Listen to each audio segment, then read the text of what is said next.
Bom, boa noite a todos que estão participando dessa live. Eu queria dar as boas-vindas. E hoje nós temos a primeira edição online do Conversações Afirmativas. O Conversações Afirmativas é um projeto de extensão realizado pelo Departamento de Educação e Desenvolvimento Social desde 2008 e é um projeto que busca colaborar para o fortalecimento das ações afirmativas da universidade, criando espaços de reflexão e de integração da comunidade acadêmica e também da comunidade externa em torno desse tema. O tema de hoje, o tema da nossa live, é cotas na pós-graduação entre a legalidade e a autonomia. E nós teremos hoje como convidado o doutor Henrico Rodrigues de Freitas, que é procurador da República, da Procuradoria Regional de Direitos do Cidadão do Ministério Público Federal, que tem atuações nas áreas de educação e ações afirmativas.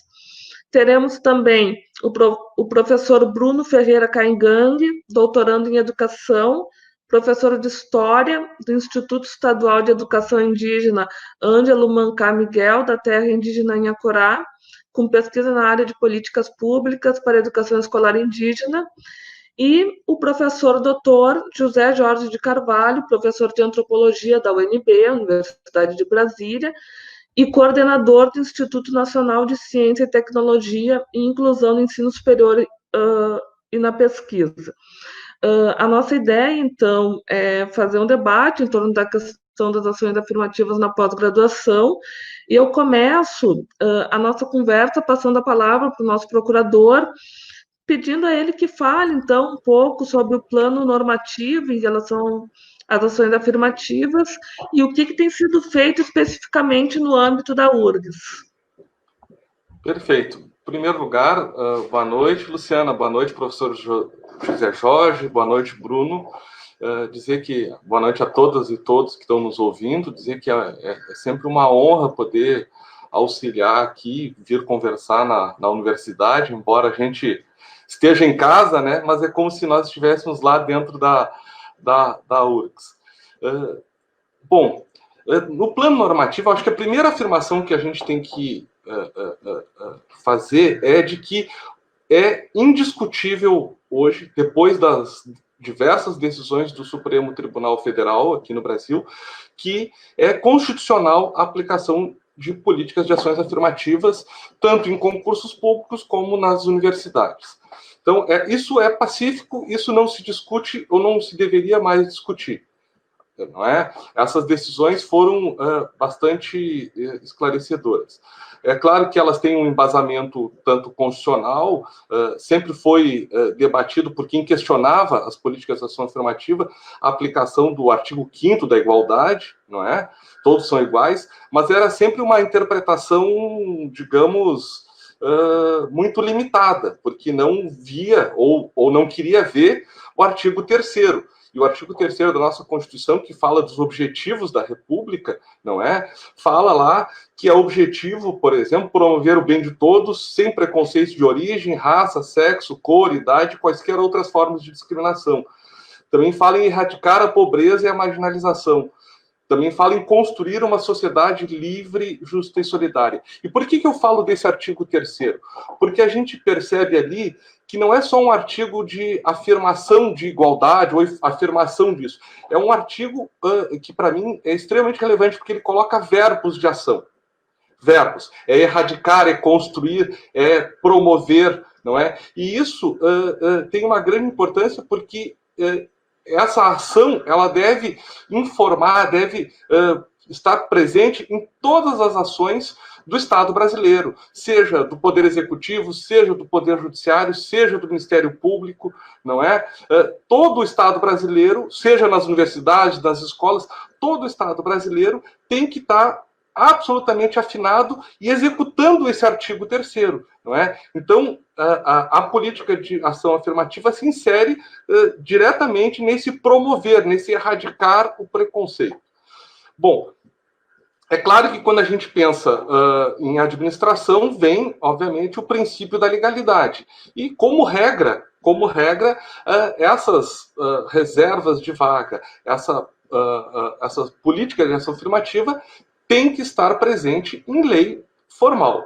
Mas isso quando a gente pega concursos públicos, por exemplo. Mas quando a gente fala de universidades, aí a questão muda. Por quê? Porque a Constituição também colocou um dispositivo no 207, que é o critério da autonomia universitária.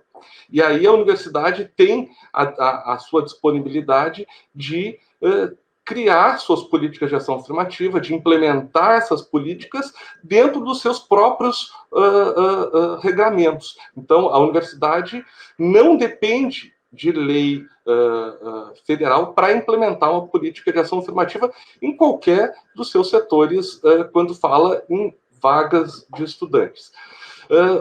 E isso ficou também bem definido, por quê? Porque a ADPF 168, que o Supremo julgou em abril de 2012, ela garantiu essa autonomia à universidade, e garantiu isso antes da Lei 12.711, que veio trazer as vagas na graduação. Então, também é indiscutível que as universidades não precisam de uma lei formal para implementar a política de ação afirmativa. E que a própria Lei 12.711, ela é um limite, é uma política mínima. As universidades podem, na sua autonomia, implementar uma política mais ampla. É claro que também na discussão lá da ADPF 168 foi questionada a questão da competência privativa da União para legislar sobre diretrizes e bases da educação nacional. Mas o Supremo, fazendo a construção com o 207 da autonomia universitária, demonstrou bem que a própria LDB, a 9394, tratava disso e garantia, lá no artigo 51 e 53, o direito das universidades e das instituições de ensino superior a estabelecer as normas de ingresso, os critérios de ingresso. Então, isso, do ponto de vista tanto de interpretação da Constituição, da aplicação, por exemplo, da Declaração de Durban de 2001, da Convenção Internacional sobre a Eliminação de Todas as Formas de Discriminação Racial, isso tudo o Supremo já deu a interpretação e disse: as universidades têm o poder, a possibilidade de, sem lei, instituir políticas de ação afirmativa. E muitas universidades instituíram as suas políticas antes da 12.711. Bom, hoje, com a edição da 12.711, que tem que ser sempre reafirmado que é um critério mínimo, não é? As universidades podem ampliar os critérios, na graduação não se discute mais, não é? E na pós-graduação, que é o tema de hoje, o que nós temos do ponto de vista normativo? Além da Constituição, além do artigo 3º, além dos tratados internacionais. Nós temos a portaria normativa número 13 do MEC. Aquela que, alguns dias atrás, foi revogada e depois veio uma outra portaria e tornou sem efeito a revogação. Só que ela é uma portaria indutiva, ela não é normativa, ela não determina a criação de programas de ação afirmativa no pós-graduação, mas ela induz, ela incentiva e diz que é uma prática absolutamente correta e que as universidades deveriam implementar. Pois bem, então a gente tem aí presente que na pós-graduação, embora não haja uma norma que obrigue, ela é perfeitamente possível do ponto de vista legal de ser instituído por todas as universidades de acordo com seus regramentos, de acordo com a sua autonomia. E aí vem a questão da URGS, que é, por conta da minha atribuição aqui em Porto Alegre, eu, há alguns dias, expedi a recomendação número 30 de 2020, para que a universidade institua regras mínimas, uniformes. Por que essa recomendação? Não há nenhuma recusa, isso é importante afirmar, por parte da Universidade Federal do Rio Grande do Sul em instituir políticas de ação afirmativa nos programas de mestrado e doutorado. Tanto que diversos programas têm. O problema, no meu entender, e foi por isso a recomendação, é que a universidade não criou isso de forma total, não estabeleceu regras mínimas a todos os programas. Então, nós temos aí uma implementação não uniforme, uma implementação não integral. Ora, a autonomia é da universidade, e ela tem essa autonomia. No momento que ela exercita, ela tem que exercitar de forma a também preservar outros dispositivos, por exemplo, de isonomia, não é, de impessoalidade, não é? Então, a recomendação foi para que a universidade estabelecesse regras uniformes e mínimas a todos os programas. Por que regras? E dentro dessas regras mínimas, na minha recomendação, pelo menos aquelas situações já previstas em leis: negros, indígenas e pessoas com deficiência. Mas a gente sabe, e também nessa minha recomendação, eu fiz a ressalva de que não haja um retrocesso social. Por quê? Porque a gente sabe que há programas de pós-graduação na universidade que fazem política de ação afirmativa, inclusive, por exemplo, para refugiados, para pessoas trans, para quilombolas. Então, que se preserve essa implementação mais ampla e se estabeleça uma regra mínima para todos os programas. E por que, se não havia uma resistência da URGS, por que a necessidade de uma recomendação? No meu entender, e eu venho acompanhando esse processo, e é um processo, obviamente, que demanda algum tempo, porque tem que ser aprovado em diversos órgãos normativos e pedagógicos da universidade. O processo processo de discussão e de elaboração dessas regras, me pareceu que deu uma parada, deu uma interrompida no processo de discussão e de implementação. Então, como forma de incentivar o debate, de dizer bem claramente à universidade e à sociedade que ela tem que estabelecer essas regras mínimas para todos os programas.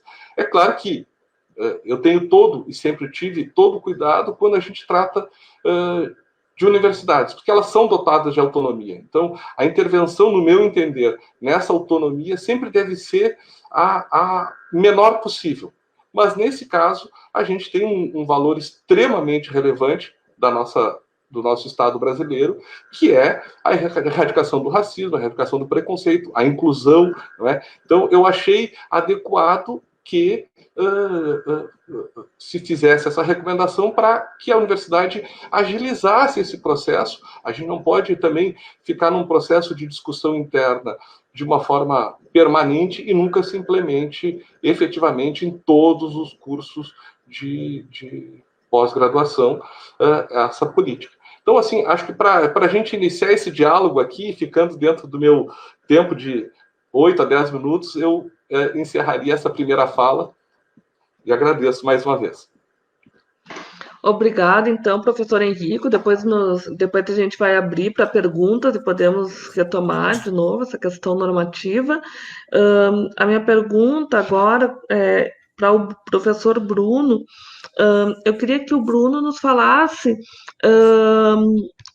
sobre a importância da presença indígena na universidade, do ponto de vista dele, enquanto aluno indígena, e quais são os desafios que essa presença está colocando para a universidade, Bruno?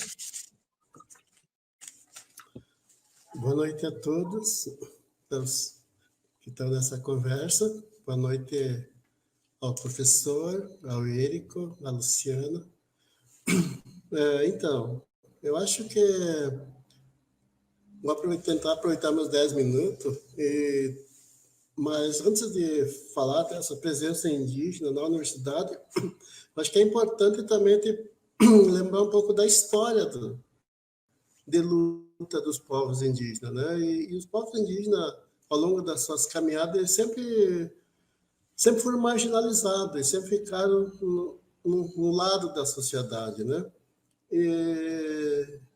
E essa luta, ela é muito presente nos anos 70, quando os indígenas se movimentam, buscam, né, uma garantia por sua sobrevivência e muito em defesa de seus territórios, né? Então, nos anos 70 tem esse movimento indígena e nesse momento, né, das suas lutas, eles também definem a universidade como suas parceiras de luta, né? Então, tem muitos professores da época que vão apoiar o movimento indígena e vão abrir as portas já da universidade para essas reflexões, né? Então, acho que isso é importante a gente lembrar. E pós-Constituição, né, a Constituição vai garantir aos indígenas o direito de ser diferente, né, o direito de ter sua cultura, de ter suas tradições, o direito, né, de ter uma educação diferente, direito de ter seus territórios demarcados. Acho que né, esse conjunto de elementos leva os indígenas para a universidade. Antes, né, nesse momento, ainda um movimento dos indígenas muito sem a presença das cotas, né? Então, os indígenas vão se movimentando e vão para a universidade numa busca de construção dessas políticas públicas já para esses povos, né? O que é importante as cotas, né? As cotas trazem esses indígenas para a universidade e provocam um desafio na universidade. A universidade é desafiada, né? Porque, primeiro, que a universidade não é feita para os indígenas, né? Ela não está construída, pensada nos indígenas, está pensada numa outra lógica de sociedade. E os povos indígenas têm uma outra forma de ver a sociedade, outra forma de compreensão do mundo, né? Então, a presença indígena na universidade é esse outro mundo que se insere na universidade, né? Então, aí cria um desafio, né, para a universidade, né, de compreensão desses povos, né, das suas vivências, né, da sua forma de se relacionar com o outro, da sua forma, né, desse indígena vivendo na sociedade. Isso vai criar, fazem de umas inquietudes na universidade, né? Porque esse indígena está vindo com conhecimento diferente, né? Ele está vindo com metodologias diferentes, com uma forma de vida que está muito ligado na coletividade. E a universidade ela tem uma organização muito na produção de uma relação muito individualista. Então, aí criam, acho que essa inquietude para a universidade, né? Esse é um desafio importante, né, que a universidade precisa compreender, e aí, né, nessa compreensão, os indígenas vão, aos poucos, também contribuindo com esse novo olhar de uma outra sociedade, uma sociedade com justiça, com democracia, né? E essa complexidade que os indígenas trazem para a universidade, ela ajuda nós, enquanto indígenas, construir nossas teorias, porque nós temos conhecimento, nós temos uma prática que ela está no desconhecimento, né? Ela não é conhecida como digamos assim, um conhecimento teórico construído, né? Ela está na prática. E essa vinda nossa para a universidade, nós estamos teorizando essas práticas para fundamentar a nossa existência enquanto povo indígena, enquanto povo que tem outras formas de vivência, não? E isso vai provocar na universidade uma ressignificação desses olhares, são outros olhares, né? Então, as ações afirmativas, as cotas étnico-raciais, elas vão fortalecer. Eu tenho muito dessa ideia de fortalecimento dessa universidade. Por mais que ela não esteja construída com esse olhar, ela se fortalece. Ela se fortalece com a presença indígena na universidade. Ela se fortalece com a presença negra na universidade. Ela não está, de jeito nenhum, né, digamos assim, perdendo em qualidade, ela está aumentando, né, essa ideia da diversidade. Então, essa inquietude que a gente traz para a universidade, ela começa, né, com as cotas, né, criando também dentro das comunidades indígenas outras possibilidades de vivência. Ela fortalece sua cultura, né? Nós temos muito, assim, uma das nossas lutas, por exemplo, assim, na universidade, é que nossas línguas sejam reconhecidas também como uma língua, né? Um povo indígena, Caingangue, por exemplo, ele chega na universidade falando Caingangue, ele tem uma primeira língua, e português é uma segunda língua. Como que a universidade trabalha isso, né? Então, esses são os desafios que a universidade precisa trabalhar, ela precisa trabalhar com isso, ela precisa compreender melhor isso, né? Então, essa presença indígena, ela enriquece a universidade, né? E aí, esse movimento que se faz, né, de luta dos indígenas, o movimento que os negros fazem para entrar na universidade, ela não tem nem um pouquinho, né, ela não tem nem um pouquinho de perda, e sim de muito ganho, né? Eu tenho visto, assim, no meu caso, enquanto doutorando, por exemplo, assim, a gente consegue, de uma forma mais clara, mexer as metodologias da universidade. As metodologias da escola, da universidade, elas começam também a ter uma abertura maior para a gente poder construir nossos conhecimentos. Então, esse conhecimento que nós trazemos para a universidade, que são o nosso jeito de ver o mundo, né? Isso não pode estar distante. Nós temos hoje o Brasil é um país mais indígena que tem, né? E é um país que teve uma luta enorme para branquear essa sociedade, e esquecendo que esses povos estão aí, estão na luta, estão lutando por uma garantia das suas terras, por exemplo, que não é. A terra representa muito mais do que um espaço de planta, ou um espaço, ela representa um espaço onde você constrói tua cultura, onde você reconstrói tua cultura, onde você traz para dentro desse contexto do seu território toda uma ancestralidade que está no desconhecimento, né? Então, a universidade faz isso. E hoje nós temos uma luta muito grande, né, que é por ter uma escola de qualidade para os indígenas, uma escola específica, diferenciada, e só vai acontecer isso no momento que os indígenas assumirem essas escolas, quando eles assumirem a função sua, que é de protagonismo desse processo, né? Então, a universidade ela tem também esse desafio de contribuir e ajudar a gente nessas lutas nossas. Eu não vejo outro caminho para nossa sobrevivência enquanto sociedade se a universidade também não investir na gente, né? Então ela me parece muito nesse sentido. E aí as cotas, elas contribuem enormemente para isso. Hoje é muito pouco, por exemplo, ver professores indígenas na universidade. Tu não vê professores indígenas. Quando você faz concurso, não tem lá vaga para indígena. Não existe, hoje não tem isso. Então, esse é outro espaço que ainda está, digamos assim, muito distante, né, desse reconhecimento nosso enquanto protagonismo, enquanto parte legítima dessa que a gente chama da democratização da universidade, né? Então, eu penso que a gente precisa, de qualquer forma, né, tá garantindo nossa presença.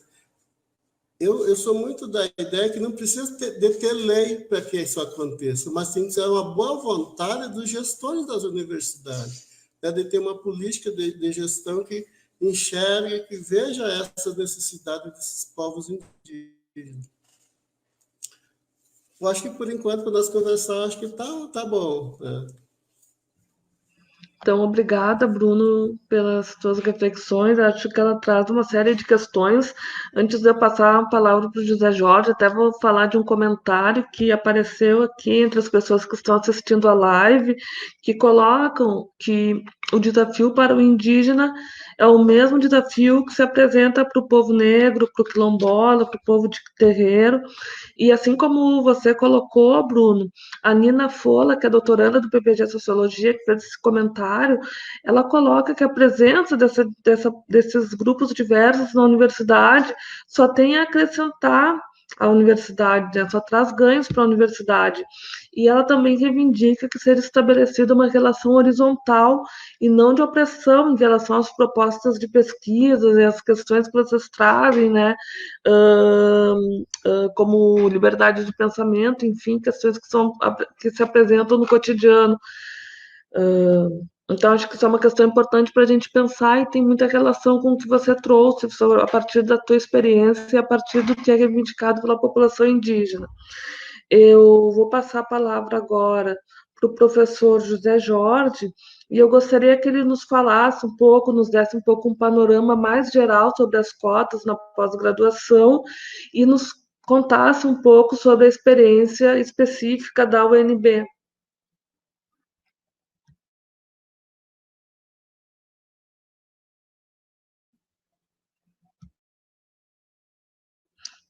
Só tem que abrir o microfone. Deu. Olá? Sim? Boa noite, professor Henrico, boa noite, professor Luciana, boa noite, professor Bruno, aos que nos ouvem. Agradeço a Rita Camisolão também pelo convite. É um prazer aí debater com vocês aí sobre esse tema das cotas na pós. Eu acompanhei também o processo da discussão das cotas na graduação na URGS, tem uma universidade que eu tenho muito no meu coração, aí sempre venho acompanhando e é um prazer e uma emoção continuar, então, essa discussão.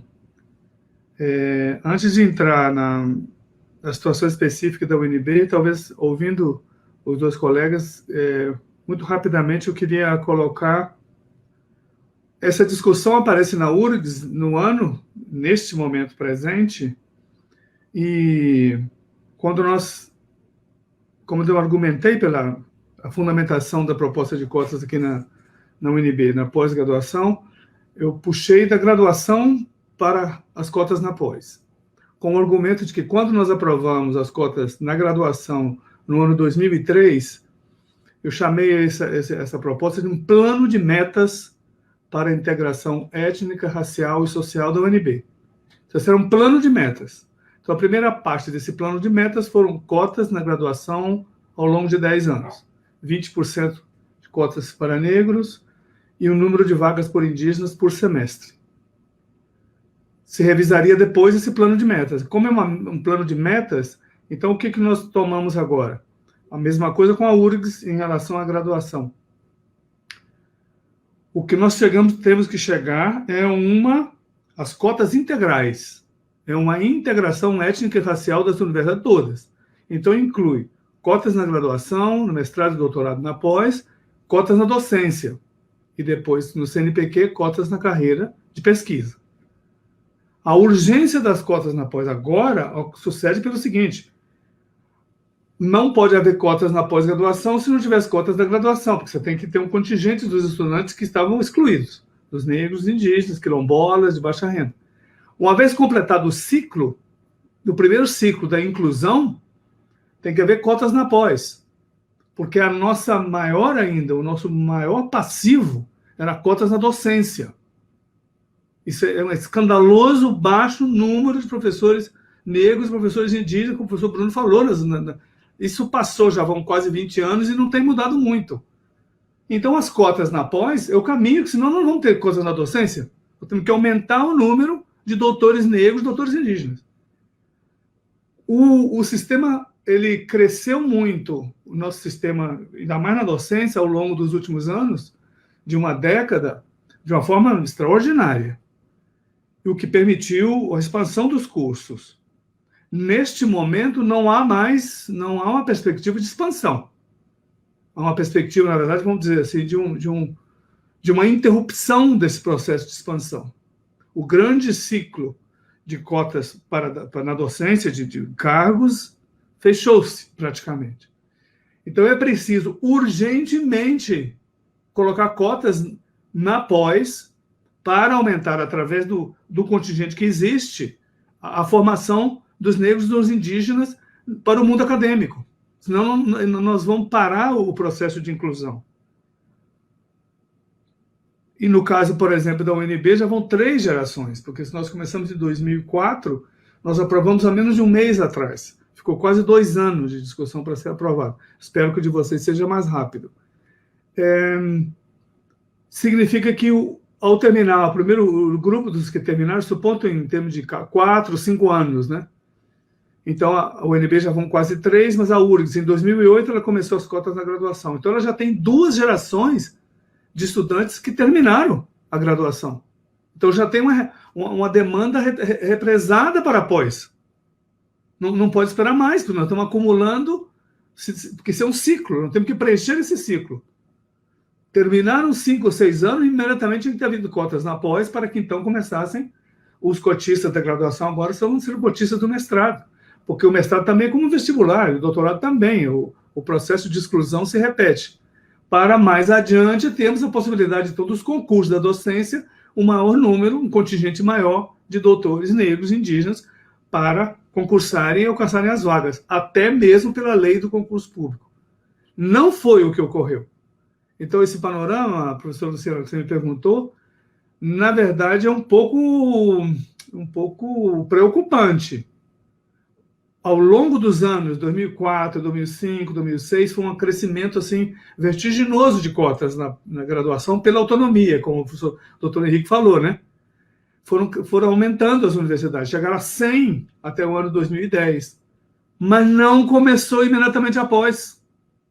Nós imaginávamos que as cotas na pós viriam quase que assim como uma consequência do movimento, né? Não. Demorou para abrir as cotas na pós. Então, elas começaram, na verdade, dos últimos 4 anos para cá que cresceu, ou até menos. Aí com a UFG, que foi uma das primeiras, porque a UNEB, na verdade, ela teve cotas na pós desde o início, a estadual da Bahia. Mas muitos dizem que ela não conseguiu fazer um impacto no país, provavelmente porque ela é estadual, aí diz porque ela não tinha direito, não tinha medicina, então a resistência foi menor. Tem várias possibilidades por que isso aconteceu. Mas então, esse efeito que a gente pode chamar de crescimento foi em 2006, 2017, 2016, 17, 18, Universidade Federal da Bahia, depois da UFG, depois a UFMG. Então, nós estamos nesse momento agora com a UNB. A UNB, a minha reclamação, quando eu fiz esse debate já em janeiro, é que ela tem um passivo, ela devia ter resolvido isso muito mais tempo atrás, quando em 2014 nós fechamos o ciclo de 10 anos da graduação e tivemos que renovar. Então, era hora de ter entrado com as cotas na pós. Então, o modelo que nós aprovamos, um pouco para colocar como uma... Já que o doutor Henrique falou que tem que ter a proposta de um mínimo, né? Esse mínimo, no caso da UNB, nós tivemos também são várias coisas que entram na pós, eu falo muito resumidamente. O que o Conselho aprovou foram 20% das cotas para negros, uma vaga para indígenas e uma vaga para quilombolas. Esse é o mínimo, cada curso. Essas são vagas extras, né? Se passar mais de um indígena, abre-se uma segunda vaga. Se não passar nenhum, essa vaga não ocorre. Ela não vai para o contingente de vagas que aquele programa teria oferecido, digamos. Mas o mais importante é que não conseguimos passar, mas eu deixo para vocês que deveria ter ido junto, prioridade das bolsas para os cotistas. Alguns programas fazem isso. Nós fazemos na antropologia, sociologia também. Outros não fazem. O direito não faz, a filosofia não faz. Aí eles argumentam de vários modos, que preferem fazer por renda, mas eu continuaria mantendo essa possibilidade. Mas tem mais. Na fundamentação das cotas agora, é o seguinte, as cotas na pós-graduação, na linha do que colocaram até aqui o próprio professor Bruno, são cotas epistêmicas.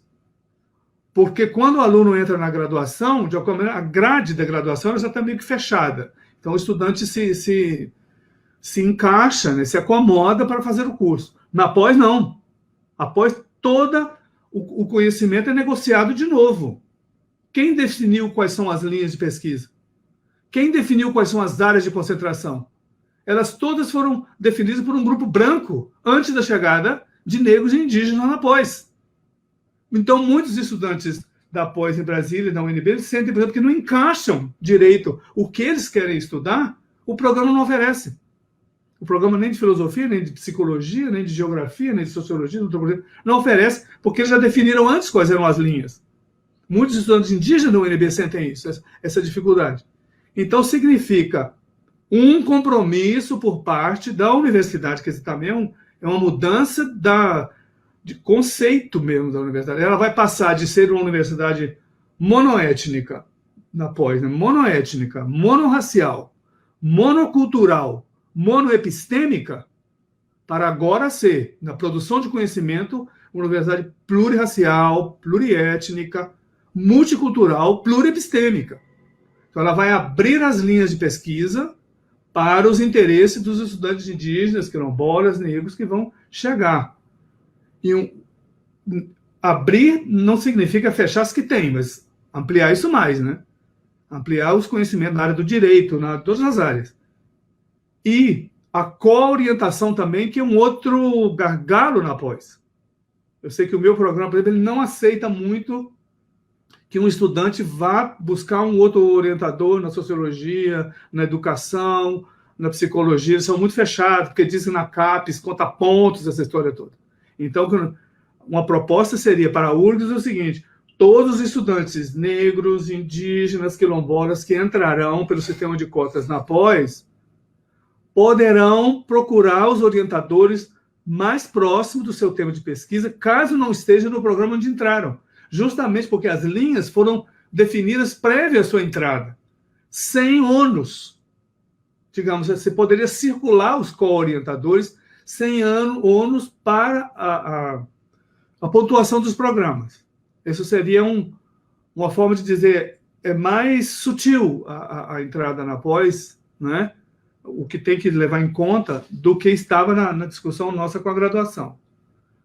E esse mínimo, então, seria esse, mais ou menos, por enquanto, o que eu queria colocar. Sim, uma última coisa, que no caso da UNB, ela foi resultado de um TAC.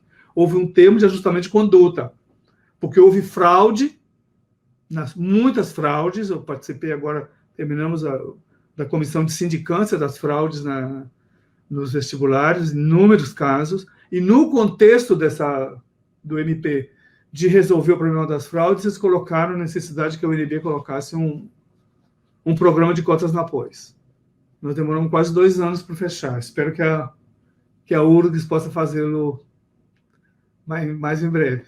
Paro por aqui. Muito obrigado. Obrigada, então, professor José Jorge. Nós temos agora, nesse momento, muitas pessoas participando da live, colocando questões sobre a necessidade de combater o racismo institucional.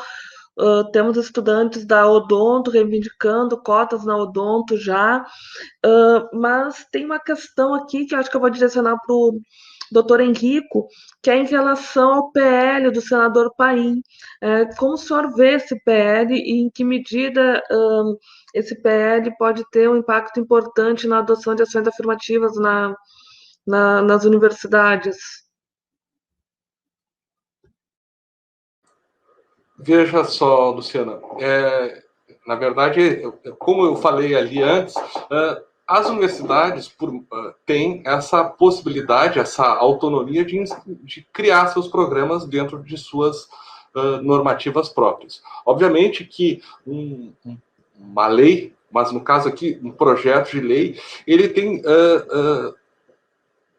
um duplo papel. Primeiro, no meu entender, ele tensiona as universidades a criar essas políticas concretas de ação afirmativa nos programas de pós-graduação. Por outro lado, elas são e serão sempre vistas como regras mínimas. Então, é uma garantia de que onde aquelas universidades não tiverem como podemos dizer, um contexto, uma dinâmica interna que favoreça essa implementação, elas vão ser obrigadas a fazer pelo menos aquele mínimo legal. Quando a gente pensa, por exemplo, na URGS, na graduação, se aplicássemos exatamente os critérios lá da lei, nós teríamos provavelmente menos vagas para cotistas raciais. Então, a URGS implementou, mas acima do mínimo que a lei diz. Então, obviamente, então, que todo o projeto de lei e toda a lei é bem-vinda, se for para avançar, obviamente, não é? Porque tensiona, cria um mínimo, e aí as universidades, na sua dialética interna, vão acabar implementando certamente de forma mais ampla.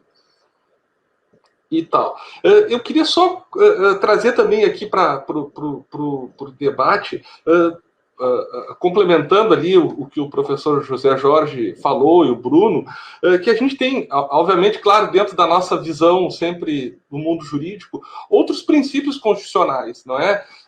Por exemplo, o ensino será ministrado com base num pluralismo de ideias e de concepções pedagógicas, a gestão democrática do ensino. O que isso significa, não é? Quando a gente, e aí vem a gente saindo um pouco do jurídico e indo para a questão da finalidade e da necessidade dessas políticas. É justamente romper com aquela visão de universidade elitista, de uma universidade branca, em que a gente tem aí sim toda uma concepção de universidade, e quando a gente fala uma gestão e uma educação democrática, ela não pode se concretizar como efetivamente democrática sem garantir que essa universidade reflita na sua composição a sociedade que está lá fora. Então, não é uma universidade democrática aquela universidade no Brasil que seja uma universidade branca, porque a sociedade não é branca, não é? E uma universidade que tenha uma concepção pedagógica de uma linha só, ou que não aceite um pluralismo de ideias, não aceite aquilo que o professor Bruno trouxe ali, da visão indígena, quer dizer, isso tudo é a implementação de preceitos que deveriam estar mais concretamente efetivados. Mas tudo isso é um processo que não é só um processo jurídico, né, Luciana? É um processo, obviamente, que a gente vê que é um processo de luta social, de inclusão, de equidade, de igualdade, e que não passa só, aí voltando ao tema do projeto de lei, só por projetos de lei, não é? As cotas, elas só foram implementadas, elas só existem porque existe uma luta social, não é? Dos negros, dos indígenas, por seus direitos, por igualdade, por democracia. Então, eu acho que isso encerra, assim, fecha, e aí...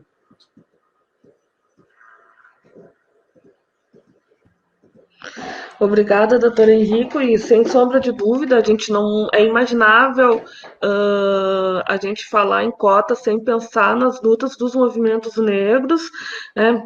Desde a década de 30, a Frente Negra Brasileira ela já falava em admissão subvencionada para negros no ensino superior, então isso não é uma luta que vem de hoje, e até uma das questões que eu colocaria para o professor José Jorge, o senhor fala nesse ciclo, né? Então, primeiro as cotas na graduação, depois viriam as cotas na pós-graduação, depois as cotas na docência e depois as cotas na pesquisa. Mas eu fico...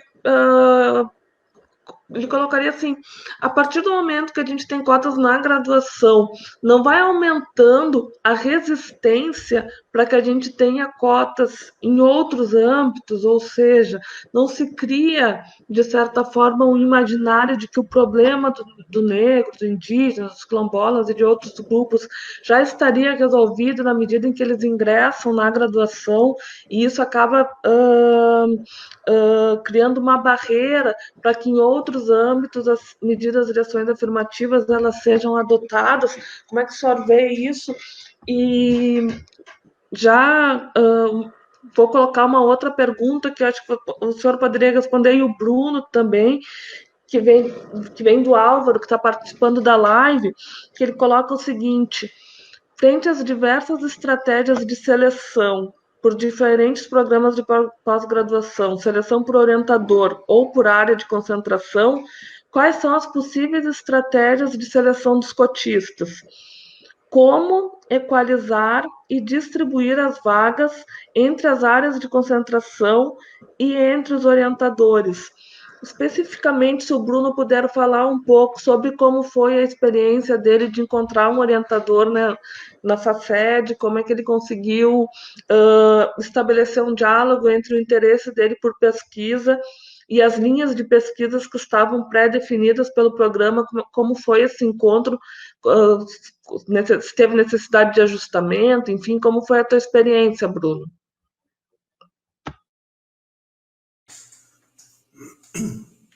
Então, primeiro, quando eu fui para a graduação, eu acho que a minha chegada na pós-graduação, ela passa pela minha ida na graduação. Como eu falei, né, pós-Constituição, né, os indígenas eles tiveram que se organizar para discutir suas políticas públicas também, né, aquelas políticas que os atingiam. E quando eu vou para a graduação, né, eu vou estudar a pedido do movimento indígena. Eu vou com essa incumbência de discutir políticas públicas, né? Então, vou para fazer minha graduação, e quando eu entro na FACED fazer o mestrado, eu encontro na FACED a professora Cida, que já fazia orientação, né, para indígenas, ela já tinha pesquisa com indígenas, e ela oferecia dentro das políticas públicas. Então, foi ali que eu entro na FACED. Mas eu entro na FACED num tempo que não tem vagas para indígenas, né? Eu vou fazer seleção normal, como todos os outros candidatos estavam pretendendo as vagas, né? Fiz isso no mestrado e no doutorado. Depois disso que se faz as reservas de vaga na FACED, né? O que é interessante nisso, né? Na questão da reserva de vaga? Ela facilita, né? Ela corta caminhos, né? Ela diminui os caminhos, e ela diminui a pressão também, né? Porque tu fazer uma seleção, né? Tu está num espaço onde tu já entra ali como excluído, né? E tu está prestes a ser excluído de novo. Então tu entra com essa pressão, né? Então, a escolha do meu tema partiu muito dessa ideia da professora Cida ser pesquisadora, né? Então, naquele momento, eu não teria outra pessoa a me orientar dentro daquilo que eu penso, como educação escolar indígena, como políticas públicas para a educação escolar indígena, né? É o que eu discuto, e eu sou professor de escolas indígenas, né? Eu sempre fui professor de escolas indígenas, então, e a escola indígena ela tem uma série de dificuldades, porque os problemas que estão na escola não indígena, elas refletem na escola indígena. Nós temos dificuldade na formação das nossas docências, né? A maioria dos nossos docentes ainda são professores não indígenas. Então, tem uma série de questões que ainda precisa ser resolvido nas nossas escolas, nas nossas comunidades, e a minha pesquisa e a pesquisa dos outros indígenas que passaram pela FACED, que estão na FACED, que são os indígenas, eles estão com essas reflexões de também olhar para essas escolas, né? Só para ter uma noção disso, hoje nós temos 55 escolas caingangue, por exemplo, né? A maior parte da gestão dessas escolas são de não indígena, que tem uma outra formação, que tem outro pensamento, que tem outra lógica de ver a sociedade, de ver o mundo, tem uma outra lógica de compreensão do que é a educação, né? Então, essas percepções de fora para dentro, né? Então, a nossa presença na universidade é uma outra percepção, é uma percepção de dentro para fora. Ela faz um movimento inverso, né, daquilo que é pensado para as escolas indígenas, por exemplo. E a gente teve o tempo inteiro sempre aquilo que o professor falou, né? Os brancos definindo o que seria bom para os indígenas, né? E nós, na pós-graduação, a gente se fortalece nesse sentido de nós poder estar pensando junto com as nossas comunidades aquilo que importa, aquilo que interessa de fato, que nós queremos que essas nossas crianças, esses nossos povos indígenas, eles também têm seus projetos de futuro. Eles também passam por nós. Nós podemos estar lá como uma pessoa, como o Bruno, né? Ou como qualquer outro estudante indígena, mas atrás do estudante indígena tem toda uma carga do seu povo. Ele representa um povo, ele representa um pensamento diferente. Então, a experiência da pós-graduação, ela traz à tona todo esse jeito da gente ser, né? Para terminar essa minha participação nessa parte, ainda também dizer assim, as dificuldades que esses indígenas enfrentam para viver na cidade, né? Que estão fora do espaço deles, né? Então tem essa dificuldade da permanência na universidade, né? Então, é uma série de outras questões que a gente precisa estar trabalhando também.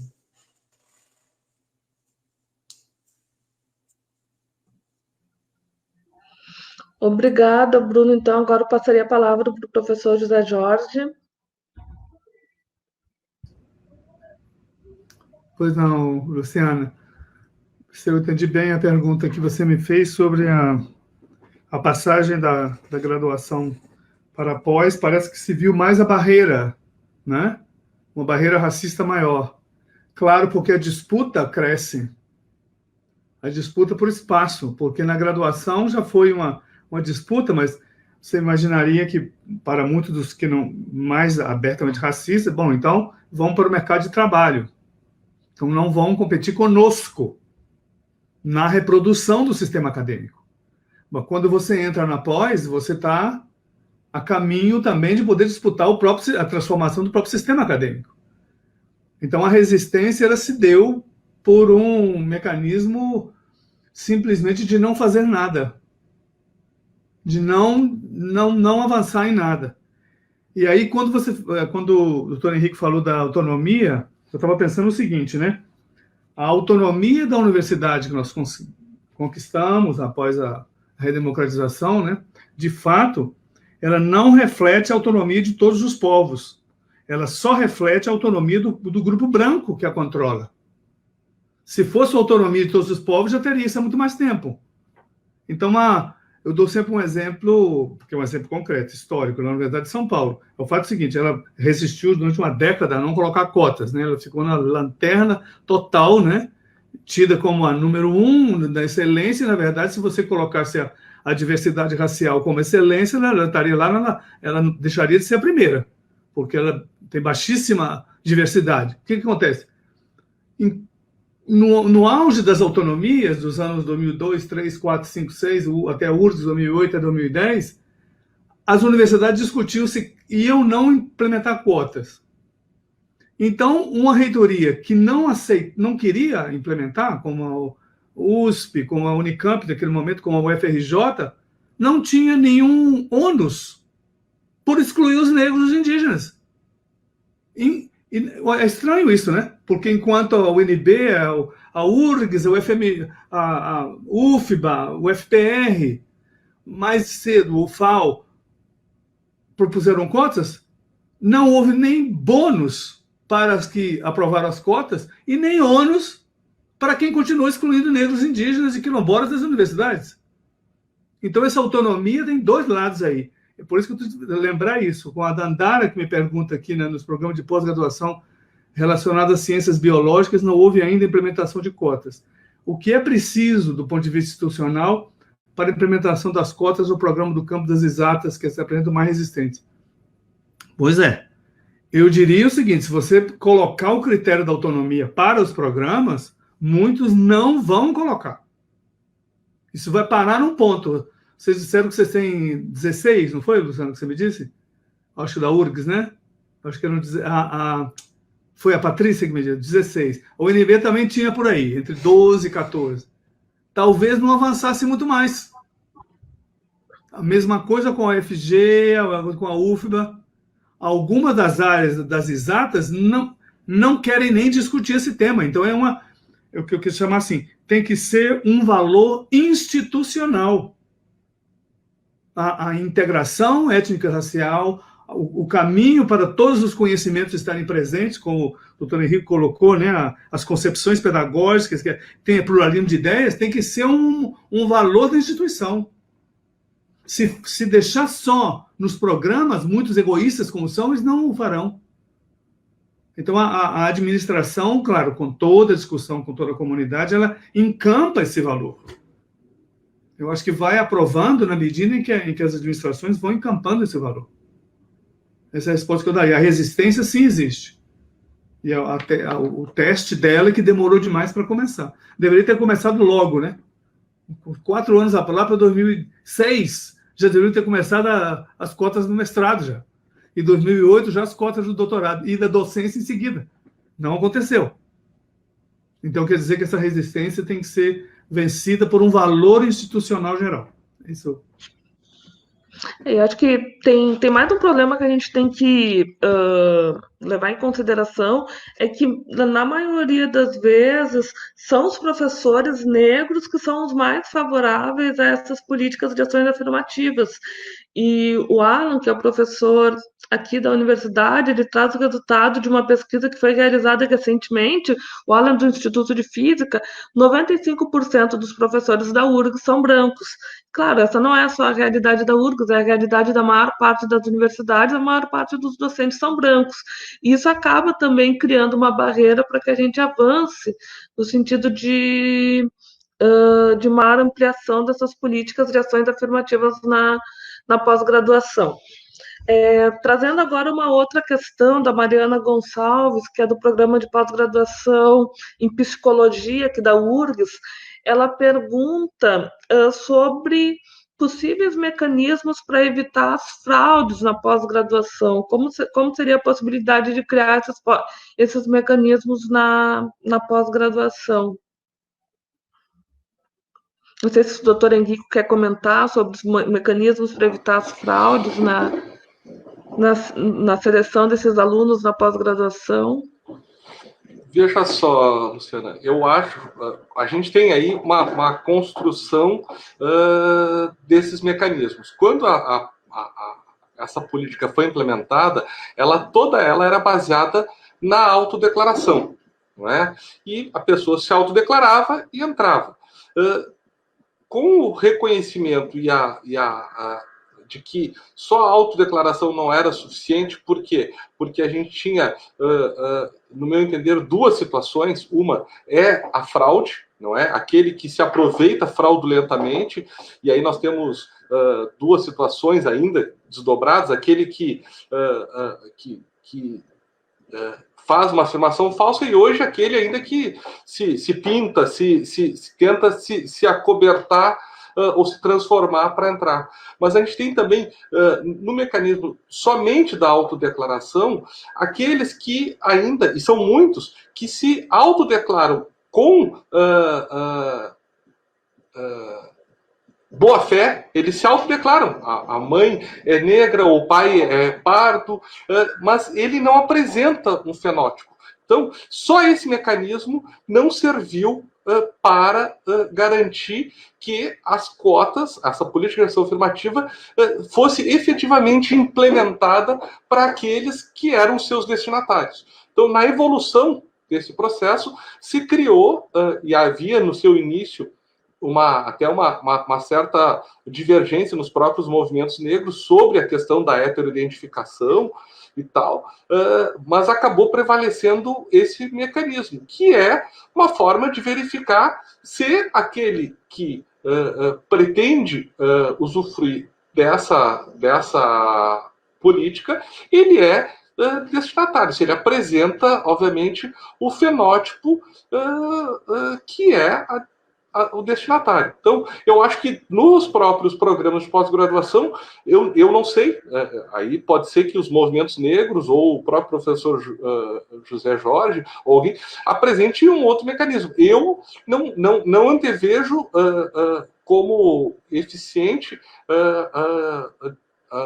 a mera implementação das vagas, da política, sem mecanismos de controle. E acho que hoje o mecanismo por excelência, que é utilizado inclusive nos concursos públicos, é a heteroidentificação, a verificação do critério fenótipo, não ancestralidade ou outros aspectos, não é?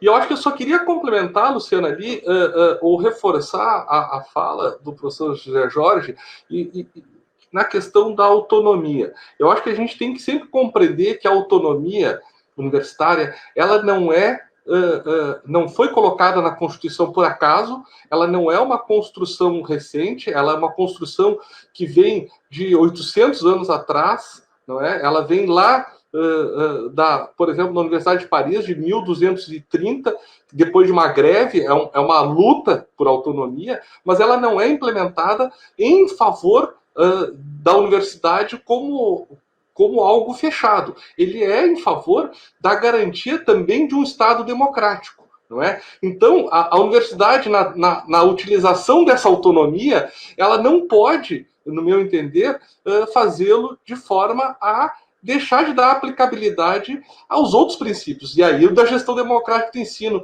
e aí a implementação de políticas de cotas na graduação, na pós-graduação, de dar efetividade à lei de concursos públicos para professores. Então, essa autonomia, ela serve à universidade, mas ela serve como garantia que essa universidade seja efetivamente democrática e se relacione com essa sociedade.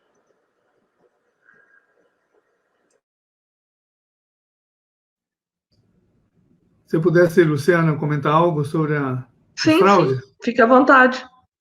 Eu complementaria o que o doutor Henrique falou, porque eu terminei agora, nós terminamos em fevereiro um longo processo bem doloroso de mais de um ano, que teve a comissão pelas fraudes aqui na UNB, e depois teve a segunda comissão, que era a comissão de sindicância. Então, nós indicamos, o relatório da nossa comissão foi sugeria à UNB o desligamento de 27 estudantes, porque aí já não havia mais...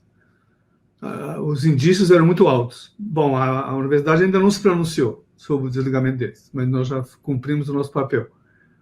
Mas o ano passado também eu participei da comissão de verificação do concurso do MPT, do Ministério Público do Trabalho, com uma procuradora negra, Valdirene Assis, que ela tem um projeto chamado Cor de Igualdade, e a Milene, que é uma juíza negra também de São Paulo.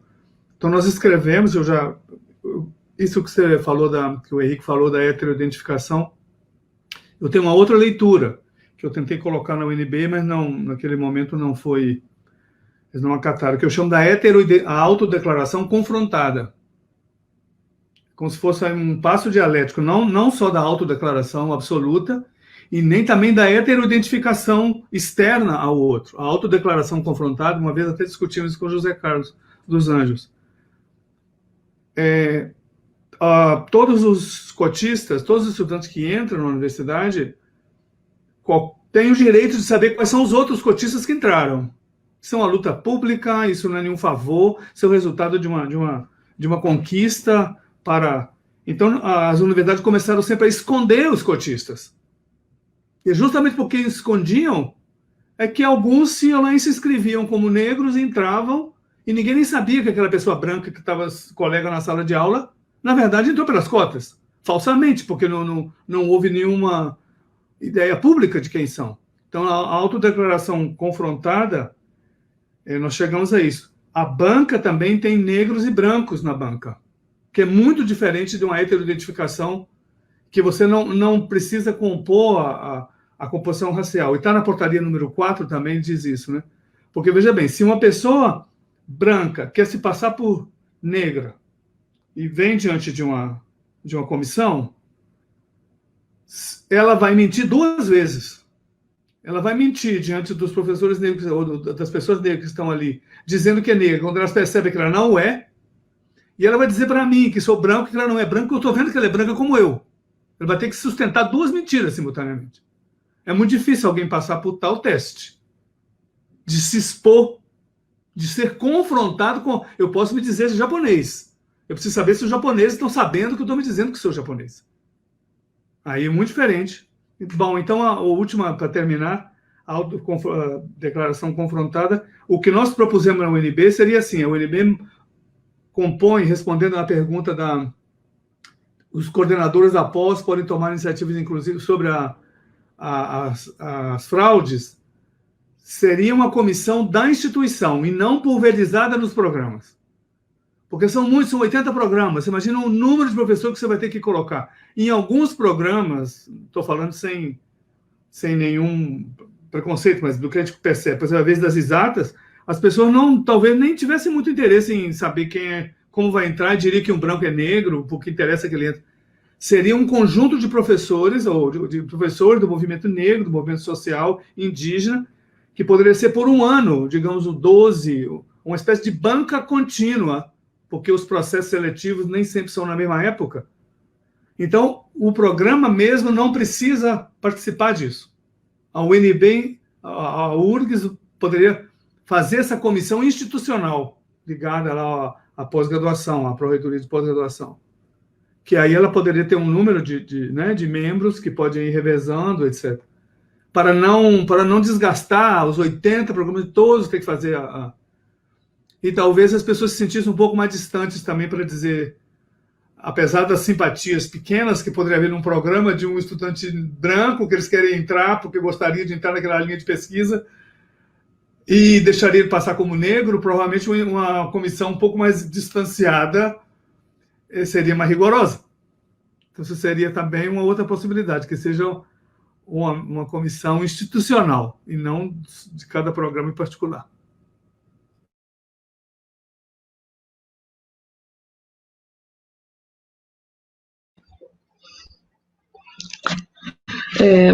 Só registrando aqui, a professora Cida Bergamaschi, ela reivindica uma política institucional, a exemplo do que ocorre na UFMG, na UNB e outras, um movimento dos PPGS, né, um compromisso da reitoria. Eu não sei se o professor Henrique poderia nos falar um pouco sobre a relação que vem se estabelecendo com a reitoria da URGS, porque a gente sabe que o papel da instituição ele também é fundamental para que esse processo avance, né? Então, como a reitoria da URGS vem se posicionando em relação à adoção a ampliação das ações afirmativas? Veja só, Luciana, nesse aspecto, foi na minha fala inicial, eu até referi brevemente isso. Eu tenho esse procedimento de acompanhamento nos programas de pós-graduação, não é? Da implementação de uma política, e desde que eu instaurei a reitoria da URGS, a universidade como ente autônomo, vem deixando muito clara a sua posição de que é favorável a essa implementação. Só que nós temos aí diversos órgãos acadêmicos que têm que elaborar essas regras, ou discutir, aprovar. Então, a gente tem, nesses órgãos, e certamente em muitos programas, resistências. E, ao lado de resistências, também divergências certamente sobre como implementar. Alguns que até hoje não implementaram, certamente pretendendo não implementar, e outros querendo, talvez até, porque já implementaram políticas mais amplas, querendo avançar. Então, mas a URGS, como instituição, tem sempre dado um retorno adequado, nenhuma resistência a essa implementação como instituição. Agora, como eu referi, eu percebi nesse acompanhamento, não é? Porque eu tenho um inquérito civil, nesse acompanhamento da implementação, porque ela tem que ser uniforme, tem que ser uma política institucional e não uma política deixada à escolha de cada programa, não é? É a universidade que é autônoma, ela é que tem que implementar de forma integral em todos os programas, gostem eles ou não.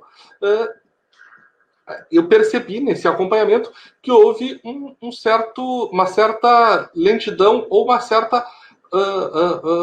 parada desse processo de discussão. Então, foi nesse momento que eu achei adequado expedir uma recomendação de forma a que esse processo retomasse esse ritmo, um ritmo mais veloz, não é? A URGS, essa recomendação faz aproximadamente uns 20 dias, a universidade já me respondeu que está promovendo as reuniões e os debates, não é? E eu, claro, é um processo que tem que ser aprovado nos órgãos universitários, não é algo que o reitor não tem atribuição, não é, para baixar um ato normativo, não é? Isso tem que ser aprovado, no caso da URGS, tem que ser aprovado pelo Conselho Universitário.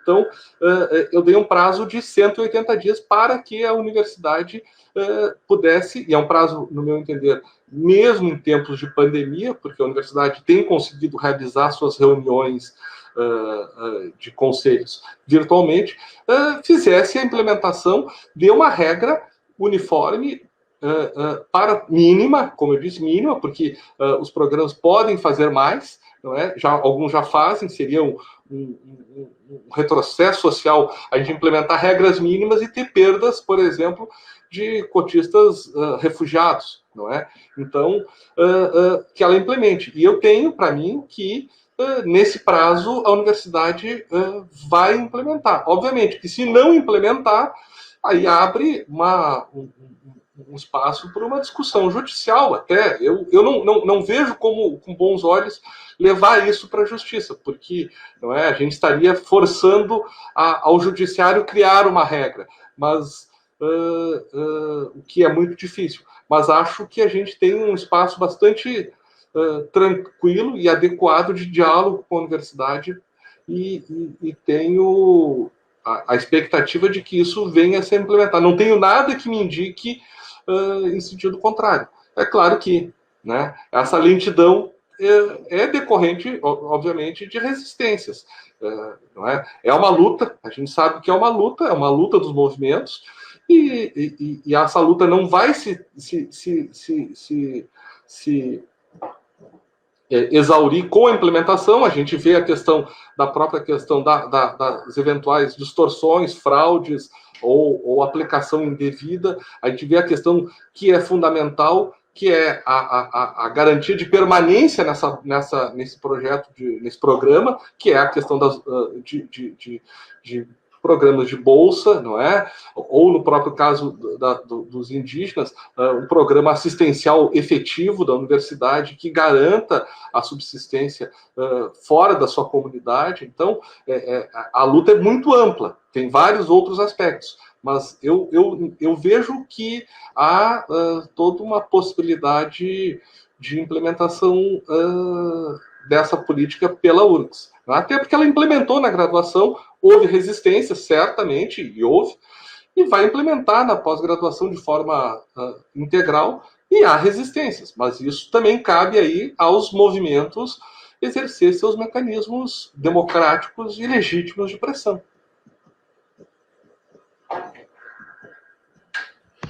Obrigado, então, doutor Henrico. E já pegando um gancho em algumas questões que o doutor Henrico colocou agora, eu queria que o Bruno nos falasse um pouco sobre a questão da permanência, porque são duas lutas diferentes não, são duas lutas complementares, no meu ponto de vista. Uma coisa é o ingresso na pós-graduação, outra coisa é a questão da permanência. E aí nós estamos vivendo um período extremamente complicado no que se refere à questão de bolsas, na questão de verbas para trabalho de campo, na questão de verbas para participar de eventos, ou seja, nós estamos lidando com um orçamento absolutamente curto e diante de uma ampliação do número de alunos que necessita justamente desse tipo de apoio. Então, se você pudesse falar um pouco sobre as questões da permanência, nos contar um pouco como tem sido a tua experiência, Bruno. Então, ainda falando das políticas, né? Eu acho que é interessante que as vagas, né, as cotas, tudo ela precisa ser uma política de reitoria, porque na universidade tem muitas pessoas que discutem essas questões, né? Mas tem muitos que também são contra, né? Então, às vezes tem um programa que quer implementar, mas ela vai sentir muita dificuldade de fazer isso, né? Então, eu acho que com ela, enquanto uma política mais geral, ela tem mais chance de acontecer, né? E no caso da permanência dos indígenas, hoje nós temos nossos parentes em Porto Alegre que não conseguiram voltar para casa, por exemplo, né? Quando começou a pandemia, ficaram retidos em Porto Alegre. Então, a gente tem muito isso. Mas eu acho que é mais do que isso. Por questões culturais, por exemplo, os caingangue, por exemplo, eles não conseguem viver longe dos seus parentes. Eles não vivem sozinhos, eles não vivem isolados, né? Então, essa é uma coisa. E as moradias, por exemplo, eles vão para a casa dos estudantes, onde eles ficam misturados com os demais estudantes E isso, isso atrapalha, né, a vivência deles, a convivência com os seus parentes. Mas a gente tem outras questões, por exemplo, essas questões de bolsas que a gente recebe, né? Hoje, por exemplo, eu recebo uma bolsa, mas eu sei trabalhar com a minha bolsa, mas os estudantes que são recentes, que entram na universidade, que eles vêm de um olhar da reciprocidade, onde quando um tem, todo mundo tem, isso é um problema. Eles não conseguem administrar, por exemplo, uma bolsa para durar um mês todo. Então isso também é uma questão de conceito, né, que a gente já tem trabalhado também na universidade. É um conceito de vida, é um conceito de vivência que eles trazem junto, né? É muito normal, muito comum, por exemplo, assim, quando hoje eu estou em Iraí, não estou em Porto Alegre. Quando eu chego em Porto Alegre, tu encontra o parente lá que é estudante lá, ele vai te acolher, né? Ele te acolhe, ele vai te tratar bem, ele vai gastar o dinheiro que ele tem para te ajudar a viver ali em Porto Alegre. Então, essa ideia da reciprocidade, essa ideia de conviver junto, né, que a gente precisa também discutir nas permanências dos estudantes indígenas, né, porque ela passa da moradia, ela passa da sala de aula, ela passa dessas compreensões de sociedade que a gente vive, né. Eu sempre, tempo de mestrado, eu morei em São Leopoldo, tempo de doutorado, eu morei um período em Porto Alegre, aí o resto eu vim para a comunidade, né? Então, a minha experiência é outra, né? Eu não consigo viver fora das comunidades indígenas. Isso faz parte. Sem contar que os indígenas, por exemplo, a maioria dos nossos estudantes indígenas, eles são pais e são mães, né? A maioria são pais, são mães, já têm filhos, né? Então, como que a gente lida com essa demanda, né, que carrega seu filho junto, que não deixa seu filho separado do seu, né? Então, são outras realidades. Então, tem uma bolsa para sobreviver ali, a bolsa está pensada para você, ela não está pensada para tua mulher, para o teu pai, para o teu irmão, para o teu filho, para o teu avô, não está pensada para toda essa gente, não, está pensada para você enquanto indivíduo, né? Então, essa também é uma outra compreensão que a gente precisa ser trabalhado, né? Ela não...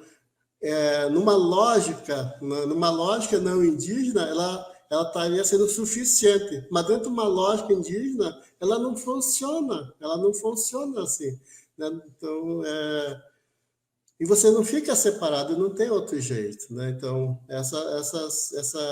essa dificuldade da permanência do estudante indígena na universidade, muitas vezes ele desiste e vai embora, porque a manutenção dele não funcionou, né? Enquanto grupo. Ele não consegue viver ali de forma individual, ele precisa do grupo, né? Então, e o grupo é quem vai consumir, digamos, toda essa energia que ele tem para ele viver na universidade. Isso vai passar pela sala de aula, por exemplo, né? Como é que um professor acolhe esse aluno que é diferente, como é que o professor realiza suas atividades, né, pensando a partir de um coletivo, porque ele não consegue pensar a partir de um indivíduo, mas a partir de um coletivo, ele representa um coletivo, né? É muito fácil, eu posso ficar eu sozinho lá na universidade, mas tem um coletivo atrás da gente que ela não se desvincula desse indivíduo, né? Então, então, a permanência indígena ela vai muito mais longe do que a permanência enquanto bolsista. Ela não é só isso, ela vai muito mais complexa do que isso, né? Você tem que cuidar para não perder a tua língua, cuidar para não perder tuas tradições, tua cultura. Tu tem que estar preparado para voltar para a tua comunidade e ser aceito de novo, ser aceito como indígena. Você pode voltar para a comunidade e não ser mais aceito como indígena, dizendo, agora você não é mais indígena, agora tu não sabe, tu não tem mais um ritual, tu não sabe mais cantar, tu não sabe mais dividir as coisas, né? Então, é uma série de outras questões bem mais complexas quando eu falo de permanência, a permanência enquanto indígena, né? Então, é um conjunto maior.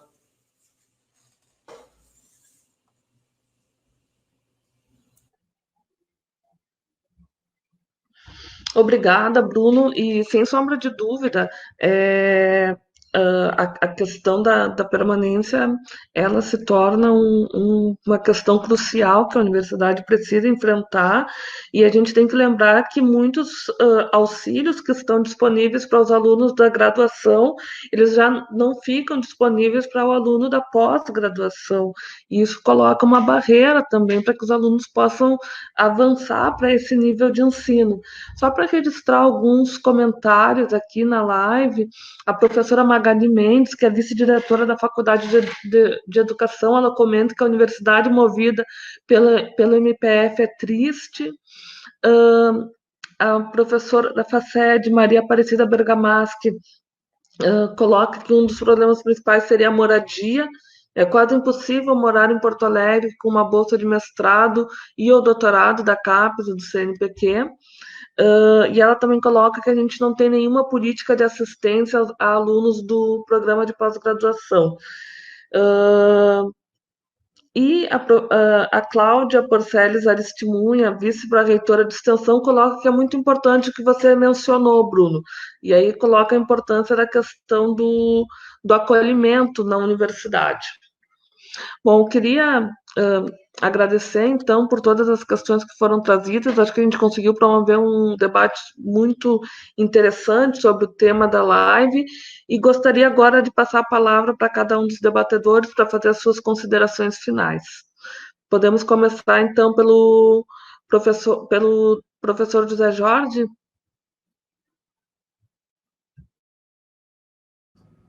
Bom, então eu agradeço mais uma vez aí pelo convite de participar com vocês aí. É uma discussão que sempre nos mobiliza muito. Aprendi muito com a situação daí da URGS, e talvez só fazer como uma última lembrança que no momento em que nós nos encontramos, após a PEC, né, 95, as universidades não estão mais na época da expansão, mais não haverão essa quantidade de concursos provavelmente para os próximos anos, né, para docência, né?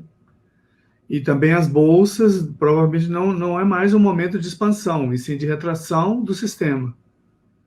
Então a URGS não pode perder essa oportunidade de imediatamente promover as cotas na pós-graduação. Do contrário, todo o esforço que foi feito anteriormente vai ser bloqueado. Porque como o projeto como as pós-graduações não vão se expandir pelos próximos anos, se não houver cotas agora, ela vai continuar reproduzindo uma pós-graduação branca, não sabemos por quantos anos. Então, o momento do ano 2020 que nós estamos, é um momento também de urgência em relação a isso. Eu te agradeço muito, aprendi muito com o que o Bruno está falando, é muito parecido com o que os estudantes indígenas aqui da antropologia, da UNB também falam, muito para eles serem coletivos, e o doutor Henrico também. Então, eu fico muito agradecido por participar aqui. Tomara que comemoremos logo a implementação das cotas na URGS. Muito obrigado. Obrigado, professor José Jorge. Em nome do departamento do DEBS, eu agradeço a sua presença, e também foi muito importante escutar, ouvir a experiência da UNB, e espero que a gente possa seguir os mesmos passos da UNB. Passo a palavra, então, para o doutor Henrico.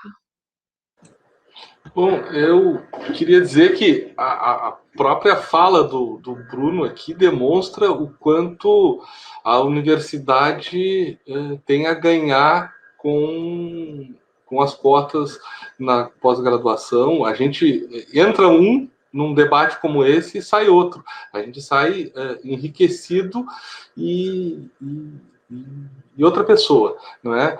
Eu queria só, para encerrar, dizer, e aí não é a URGS, não é a UNB, não é a Universidade X ou Y.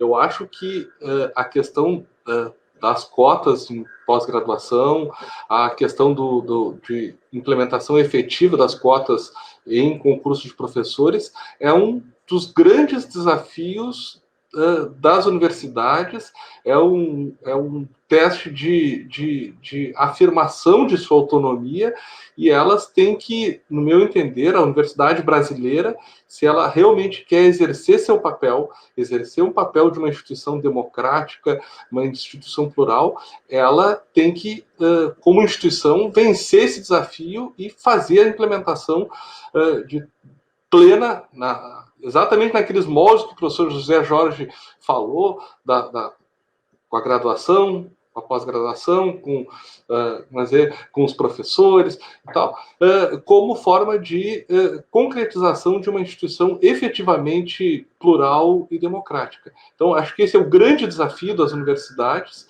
é o grande desafio, e que ele vai ser, no meu pensamento, vai ser vitorioso, mas é uma luta e ela vai ser vitoriosa, e nós teremos essa implementação. Tenho a confiança de que as universidades terão a clareza do seu papel e implementarão isso de norte a sul. Um abraço e mais uma vez agradeço o convite. Obrigado, doutor Henrique. Então, também façamos votos, né, de que as políticas realmente se ampliem, e apesar do panorama, no geral, não parecer ser tão positivo, mas a gente conta, então, com todo esse acúmulo de luta, enfim, e com a força mesmo. Eu até coloquei a importância dos professores negros da universidade, que, embora sejam poucos, estão bem engajados nessa luta.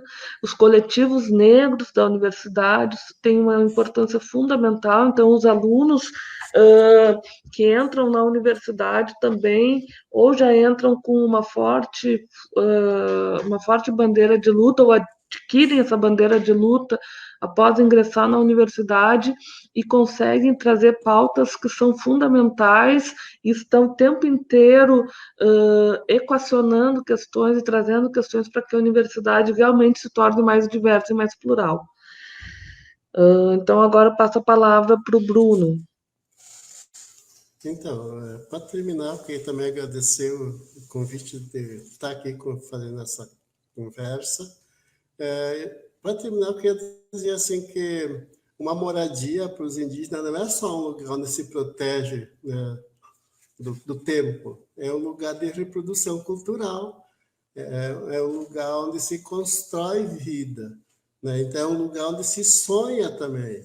Então não é, então a moradia é importante para que a gente também se reconstrua, né, culturalmente. Então ela não é só esse lugar de proteção do frio, da chuva, do sol, né? Não, ela é um lugar de reprodução cultural, né? Onde você produz tua comida, onde tu produz a tua roda de conversa, é onde você troca tuas ideias, é onde tu sonha à noite no que pode acontecer no amanhã. Então, a moradia é super importante, ela traz toda uma ancestralidade ali, né? É um espaço de formação contínua, né? Então, você tem esses, digamos assim, esse lugar para você estar eternizando a tua cultura, teus costumes, essa tradição. Então, a moradia é importante também para isso. Então, eu queria agradecer muito o convite, aprendi muito. Foi um prazer ter conhecido o Henrico e o Jorge, né? Bom que a gente possa fazer outras conversas. Muito obrigado.